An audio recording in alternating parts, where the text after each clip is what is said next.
আজ কিন্তু আমরা সন্ধ্যাবেলা রেডি হয়ে চলে যাচ্ছি আমার মাসির বাড়িতে। মাসির বাড়িতে রয়েছে একজন ভাইয়ের জন্মদিন, তার জন্য কিন্তু বাড়ির সবাই, বাবা মা আমি সানু সবাই মিলে কিন্তু সন্ধ্যাবেলায় চলে যাচ্ছে। এই যে সানুর হাতে গিফট, এই যে মার ব্যাগের মধ্যে গিফট, সবাই কিন্তু চলে যাচ্ছি এখন তাড়াতাড়ি করে। তা গিয়ে পুরো অনুষ্ঠানটা তাড়াতাড়ি যেতে হবে কারণ রাত অনেকটাই। চলো এখন আমরা সবাই মাসির বাড়িতে চলে এসেছি আর এসেই মাসির সাথে দেখা হয়ে গেল। এই ভাইটারই ছিল কিন্তু আজকে শুভ জন্মদিন, আর এখন চলছে ওর আশীর্বাদ পর্ব। আর এই ভাইটাকে কিন্তু অনেক ছোট দেখেছিলাম আর দেখতে দেখতেও কত বড় হয়ে গেল। এই ভাইটা যখন অনেক ছোট ছিল মাসির বাড়িতে কিন্তু আমি আর সানু মিলে অনেক খেলা করতাম। জীবনে ভাইটা অনেক বড় হোক এই কামনাই রইল। এরপর ভাইটাকে আমার মা আশীর্বাদ করে দিল।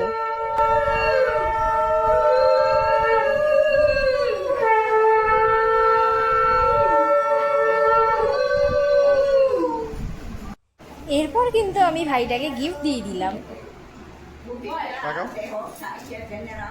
এবার কিন্তু আমি, বাবা, মা, মাসি, মেশো সবাই মিলে গল্প করে নিলাম। সবার পুচকে পিসি মুখটা একটু দেখিয়ে দাও। পুচকে পিসি।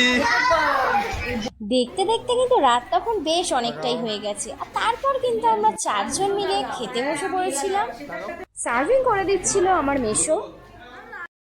আরে দাঁড়াও দাঁড়াও, তোমাদেরকে তো মেনুটাই বলিনি। মেনুর মধ্যে ছিল বিরিয়ানি, চিকেন চাপ, চাটনি, পাঁপড়, রসগোল্লা। আর আমার তো প্রত্যেকটা মেনু খুবই ফেভারিট ছিল। প্রত্যেকটা রান্নাই ছিল কিন্তু খুবই সুস্বাদু। জন্মদিনের সন্ধ্যার ব্লগটা তোমাদের কেমন লাগলো অবশ্যই কমেন্ট সেকশনে জানাতে কিন্তু ভুলো না। নেক্সট ভিডিও খুব শিগগির আছে, ততক্ষণ টাটা।